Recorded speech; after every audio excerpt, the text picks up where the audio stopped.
Where'd you go? What are you doing? Do you have problems understanding people's questions in English? I do. And the reason is because we just kind of squish all the words together. We omit or don't say words when we ask questions, and it can be very confusing. I've narrowed it down to one super amazing example that I ran into. I was running and over the weekend. My friend said, "Ronnie, why'd you buy that?" And I thought, oh, because I wanted to. And I thought, wide. Oh, wide? Homophone. Why did you? So in normal conversation, no one's going to say to you, excuse me, Ronnie, why did you buy that? We would say, why? Why'd ya? We'd change you to ya. Why'd ya buy that? It works with our WH questions, which are who, what, when, where, why, and how. How'd ya? How'd ya? How'd ya? So, this is only for speaking. So, when you're writing beautiful tests or when you're doing things in your classroom, you have to know that this is grammatically wrong. You actually have to write the whole sentence. So, this lesson is called apostrophe D. This is an apostrophe. It's a little squiggle at the top. Yeah. If you want to call it a different name, that's fine. You can call it like a dancing worm in the sky D. That's fine. But in proper English grammar, it's called apostrophe D. Usually, apostrophes are saying like, hey, we took some words out here just to make it difficult.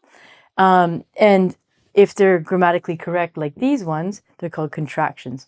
But this is actually not a contraction. This is just how we confuse you when we speak English. So let's get to it. Wide.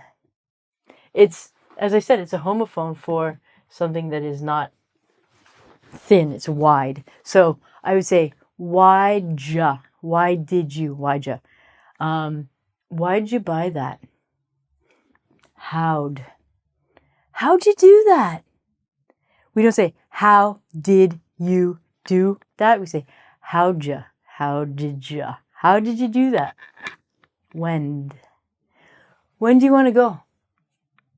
When did you want to go? When did? We don't say when did, we say when. When do you come here? When do you leave? And the D is so fast that you might not even realize that people are saying it, and they say, when go? Huh? What language are you guys speaking? That's not in my grammar book. So, who'd you go with? Who did you go with? Who'd you go with? Oh, I went with my friend. Be careful. Practice it, and then you can try and say it. But remember, with these things, it's more of your listening and understanding fast English than you actually producing it at the moment if you're a beginner. If you're more of an advanced speaker, let her rip. Try these. What did you do? What did you do yesterday? What did you do? What did you do yesterday? And the last one, where'd you go? Where'd you go? Where did you go? Where'd you go? So let's try again. How'd, why'd, when'd, who'd. That was hard. What did you say? I said what did. And where'd. So you can practice these. But more importantly, listen when people speak. Watch these amazing things called television and streaming services. Anything you watch on whatever social media you're banging at the time. Listen to when native people speak, and you're going to hear this and you go, oh my God, Ronnie's right. They didn't say did, they said duh. Check that out. Now, the other one, as I said before, it's more grammar based, I know. But it can be confusing because we have I'd, they'd, you'd, she'd, he'd, and we'd. Oh, we'd, hello. But this doesn't mean did in this situation. When we put it with the subject, it can be one of two options. It can either be would or had. And how are you supposed to know which one? Well, I'll tell you. All right, that's why I'm here. Ronnie, teaching you some stuff. So, if we're going to use the verb would, I'd, we're always going to follow it with a base verb. Okay?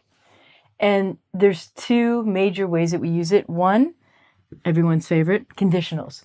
When we use conditionals, we might have a phrase at the beginning, and in this instance, this would here is I would. But we don't say that. We don't say, if I had a car, I would drive to school. We say, if I had a car, I'd drive to school. And this is grammatically correct. Yes. So, it's so much easier now. I'd. So when you're using conditionals, you can definitely use this shortcut and put I'd. But don't forget the D, because sometimes students write it and they say, if I had a car, I'd drive to school. I'm like, God, no, you forgot the D. Don't forget the D. It's a whole part of it. We also use this for preferences. So, I'd like a pizza. I'd rather have. So we don't say, I would rather have. We say, I'd rather have. So again, this is making your English sound faster. You get more fluency. You sound more natural. It's a wonderful situation for you to use. So practice this. I'd, you'd, he'd, she'd, we'd. I know you like that one. We'd. How do we know if would is the D? If let's try again.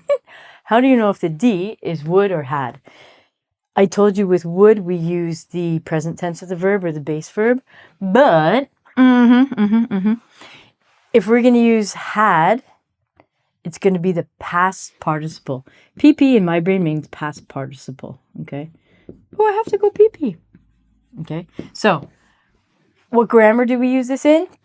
Everyone's favorite, the past perfect. Example, I'd eaten an apple. So this is, we can't say, I would eaten an apple.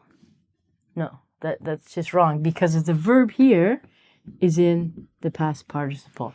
So this has to be, I had eaten. So the number one easy way to identify if it's going to be would or had is to look at the verb. If it's a base verb, we know it's would.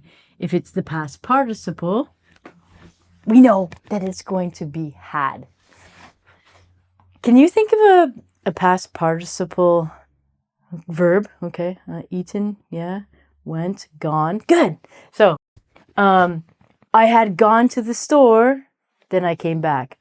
I'd gone to the store, then I came back. So be very careful with your verb choice, and you're going to get this all the time in your grammar class. In your grammar tests.